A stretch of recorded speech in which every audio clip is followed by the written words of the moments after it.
रात भर नचाइब रे पंकजवा तोर दीदी बाड़ी छिनार, तोर दीदी बाड़ी छिनार।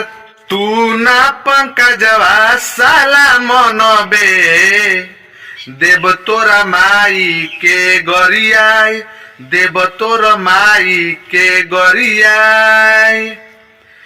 कि रात भर नचाइब रे पंकजवा तोर दीदी बिया छिनार, तोर दीदी बाड़ी छिनार। अगर हमारा वीडियो ये जितने लोग देख रहे हैं तो इतना शेयर कीजिए, इतना शेयर कीजिए कि पंकज सिंह तक पहुंच जाए। प्लीज आप लोग ये वीडियो के शेयर कीजिए और उसको समझाइए कि साला समझ जाए। इसी के बेटी बहन पे गाना न गाए, न तो अगर हम गा देंगे तो साला उसका पूरा राजपूत समाज लॉकडाउन की तरह एक जगह फंस जाएगा। तो इसलिए ऐसा ना करे और वो गाना के डिलीट कर दे।